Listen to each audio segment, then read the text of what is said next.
Hello and welcome to Ashish Malik IAS Academy.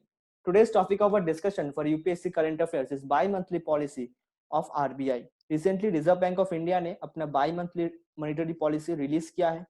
उसमें क्या क्या स्टांसेस आरबीआई ने रखा है, क्या क्या बातें आरबीआई ने कहा है इस मॉनेटरी पॉलिसी में, वो सब कुछ हम यहाँ पे डिस्कस करेंगे. बिफोर मूविंग फॉरवर्ड, अगर आपको अनअकैडमी प्लस में सब्सक्रिप्शन लेना है तो आप Ashish Malik 10 as a referral code use कर सकते हैं, जिससे आपको हर एक कोर्सेस में एक्स्ट्रा 10% के डिस्काउंट मिल जाएगी.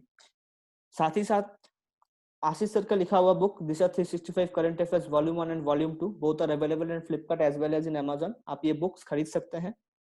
This book is important from prelims as well as from mains perspective. Mains और प्रीलिम्स के पर्सपेक्टिव से ये बुक काफी इंपॉर्टेंट है. This book covers around 70% of your current affairs. And also Ashish sir का लिखा हुआ दूसरा book 1000 most probable IAS prelims MCQ 2020 अक्टूबर 4 को जो प्रीलिम्स होने वाला है, रिसेंट करंट अफेयर्स अपडेटेड के साथ जो भी मोस्ट प्रोबेबल एमसीक्यूज है वो इस बुक में कवर किए गए हैं. This will be helpful in your prelims examination. So description box में इसका भी लिंक दिया हुआ है, आप ये बुक खरीद सकते हैं. And myself Arnav, faculty for PT pointers for polity, economic class 11 and 12 NCERT economics and rapid current affairs. Now let us begin with our discussion. Economic Times का हेडलाइन है, RBI governor headed MPC monetary policy committee begins deliberation on monetary policy.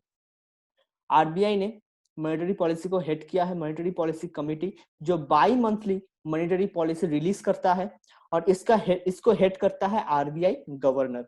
तो इस monetary policy में RBI ने क्या कहा है वो समझेंगे. बिफोर मूविंग फॉरवर्ड, इसको समझने से पहले हम समझते हैं कि इंडिया में फिलहाल क्या सिचुएशन है, इंडिया में फिलहाल क्या सिचुएशंस चल रहे हैं. नाउ हमें पता है कि इंडिया में एक नेशन वाइड लॉकडाउन चल रहा है ड्यू टू कोरोना. कोविड-19 की वजह से नेशन वाइड लॉकडाउन है और इस लॉकडाउन में जो वर्कर्स हैं वो घर से बाहर नहीं आ पा रहे हैं. Now suppose this is a godown जहां पे गुड्स स्टोर्ड है और ये this is a market. Goods और मार्केट, गुड्स जो स्टोर है गोडाउन्स में, उस गुड्स को मार्केट में पहुंचने के लिए ट्रांसपोर्टेशन सर्विस जरूरी है. और ये ट्रांसपोर्टेशन सर्विस में ट्रक्स, लोडिंग अनलोडिंग्स के जो लेबर्स हैं वो सबका जरूरी होता है. लेकिन due to lockdown truck drivers, labourers अपने घर से बाहर नहीं निकल रहे हैं, जिसके वजह से इस सप्लाई चेन में एक डिसरप्शन देखने को मिल रहा है. A disruption in the supply chain, क्योंकि ट्रांसपोर्टेशन सर्विस सही नहीं है. गोडाउन से मार्केट तक गुड्स सही तरीके से पहुंच नहीं पा रहा है. साथ ही साथ 2019 में जो मॉनसून था, that monsoon extend up to November and December. नवंबर और दिसंबर तक ये मॉनसून एक्सटेंड कर चुका था. नॉर्मली मॉनसून रहता है सितंबर 30th तक, 30th सितंबर तक नॉर्मल मॉनसून रहता है, लेकिन 2019 में ये मॉनसून एक्सटेंड किया था नवंबर और दिसंबर तक. इससे क्या हुआ, जो खारिफ क्रॉप का हार्वेस्टिंग था वो डिस्ट्रॉय हुआ, उसमें हैम्पर आया, वो उसमें नुकसान आया, नुकसान पहुंचा. साथ ही साथ रबी क्रॉप जो मॉनसून के बाद शो किया जाता है, रबी क्रॉप भी सही तरीके से शो नहीं किया जा सका. इससे there is a destruction in the crop. Kharif crop में भी डिस्ट्रक्शन आया, साथ ही साथ रबी क्रॉप के सोइंग सही से नहीं हुआ, जिससे रबी क्रॉप में भी एक डिस्ट्रक्शन देखने को मिल रहा है. अलॉन्ग विद दैट हमें पता है कि जो फ्यूल प्राइसेस है वो वर्ल्ड मार्केट में काफी फॉल किया है. Fuel prices, crude oil prices world market में काफी फॉल किया है, लेकिन गवर्नमेंट ऑफ इंडिया ने फ्यूल प्राइसेस के ऊपर काफी ज्यादा टैक्स इंपोज कर दिया है, जिसके वजह से इंडिया में जो फ्यूल प्राइस है वो काफी इंक्रीज कर गया है. Rise in fuel prices in India due to taxes imposed by the government of India. और ये सारे फैक्टर्स जो हैं, these factors led to a cost push inflation about 6.1%. India में एक कॉस्ट पुश इन्फ्लेशन देखने को मिला है around 6.1%. Now cost push inflation, ये फूड इन्फ्लेशन मॉनसून की वजह से होता है, फिर फ्यूल प्राइसेस में अचानक राइज होने की वजह से ये कॉस्ट पुश इन्फ्लेशन होता है.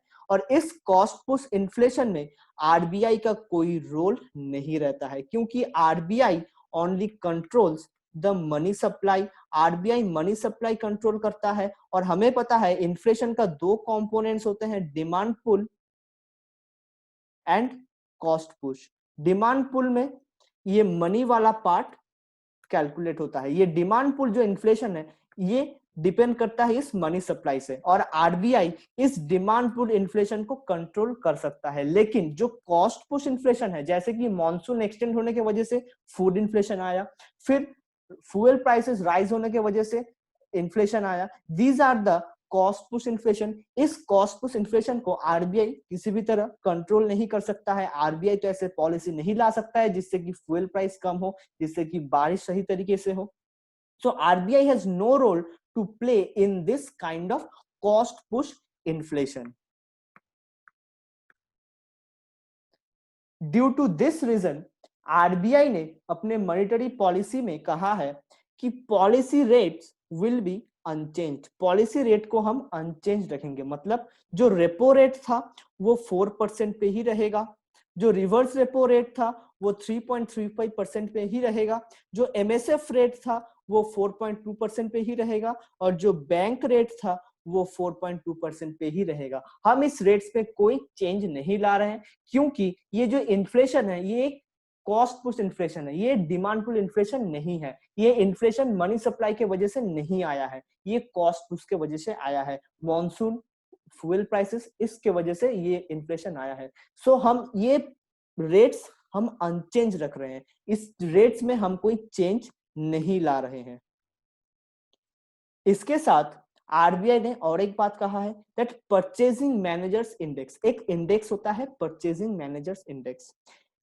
इस इंडेक्स का एक इंडिकेशन है। कैसा इंडिकेशन? अगर इस इंडेक्स का वैल्यू 50% से ज्यादा है तो एक्सपेंशनरी इकोनॉमी कहा जाता है, कि इकोनॉमी में एक एक्सपेंशन है, और अगर 50% से लेस है तो कॉन्ट्रैक्शन कहा जाता है। मतलब अगर इस इंडेक्स का वैल्यू 50 से नीचे है इसका मतलब इकोनॉमी में कंट्रैक्शन है, और अगर 50 से ऊपर है इसका मतलब है इकोनॉमी में एक्सपेंशन है। वर्ल्ड वाइड इस पीएमआई का वैल्यू 50.05% है, मतलब स्लाइट एक्सपेंशन है, काफी कम एक्सपेंशन है लेकिन काफी कम, 50.5। लेकिन इंडिया के केस में दिस पीएमआई वैल्यू इज 35। इसका मतलब इंडिया का जो इकोनॉमी है वो कॉन्ट्रैक्ट कर रहा है, क्योंकि ये 35 इज लेस देन 50, और अगर पीएमआई का वैल्यू लेस देन 50 होता है मतलब इकोनॉमी कॉन्ट्रैक्ट कर रहा है। इंडिया अगर 35 पे लाई करता है, अराउंड 35 लाई करता है, मतलब इंडिया का जो इकोनॉमी है वो काफी कॉन्ट्रैक्ट हो रहा है। And due to this PMI value of 35, RBI ने कहा है that we will maintain a accommodative stance.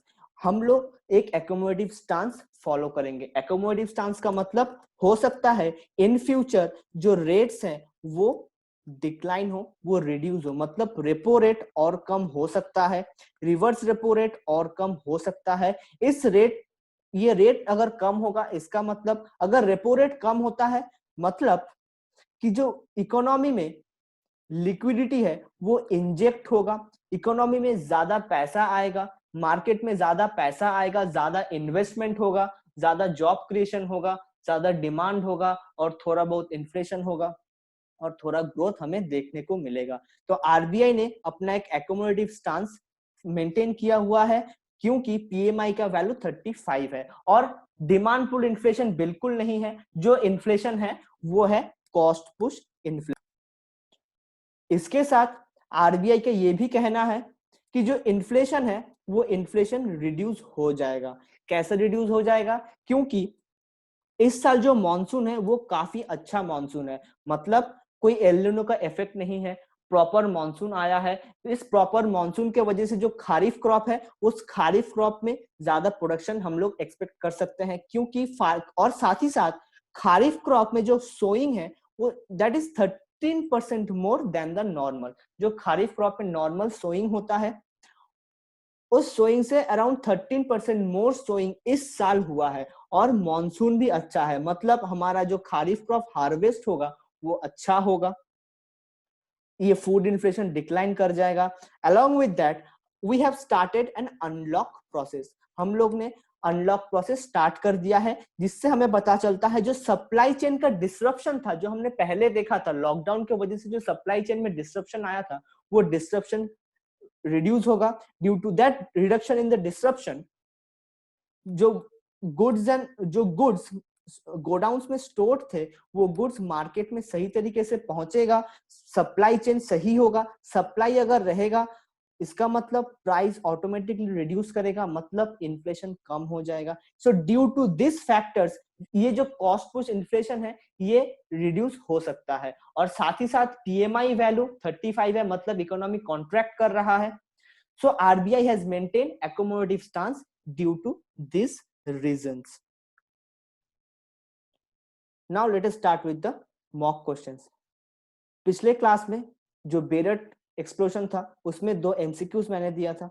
Consider the following statements. Statement 1, Lebanon is situated at eastern side of the Mediterranean Sea. Statement 2, Lebanon shares boundary with Israel and Jordan.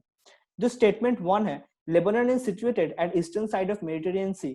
This is absolutely correct. Mediterranean sea के eastern side पे Lebanon है। Lebanon का western coast पे, western side पे Mediterranean sea है। अगर Lebanon का western side पे मेडिटेरियन सी है, मतलब मेडिटेरियन सी का ईस्टर्न साइड पे लेबनन आता है। So the first statement is correct. And Lebanon shares boundary with Israel and Jordan. ये जॉर्डन नहीं होगा, ये होगा Syria. Lebanon shares boundary with Israel and Syria. Which of the above statements is or are incorrect? तो हमें incorrect statement पूछा है, तो first statement is correct and the second statement is incorrect. मतलब the answer will be option B, only two. Only two is the incorrect statement. And the second question was, arrange the following in north to south manner. 1, Damascus. 2, Amman. 3, Beirut. 4th, Jerusalem. The correct option is option A, 3124. First, Beirut, capital of Lebanon. Then Damascus, capital of Syria. Then Amman, capital of Jordan. And last is the Jerusalem, capital of Israel. So this is the correct order: 3124. Beirut, Damascus, Amman, and Jerusalem. Now, question from this topic, this inflation topic. Consider the following statements. Statement 1, RBI can control demand pull inflation. Statement 2, rise in fuel prices causes cost push inflation. Which of the above statement is or are correct? Option A, only one. Option B, only two. Option C, both. And option D, none. इस statement, इस question का answer आप comment section में जरूर दीजिएगा, और इसका answer हम लोग नेक्स्ट करंट अफेयर्स के टॉपिक में डिस्कस करेंगे. So this is all about the by monthly monetary policy released by RBI. I hope you like the lecture. Don't forget to subscribe the channel, like the video and share the video. Thank you. Jai Hind.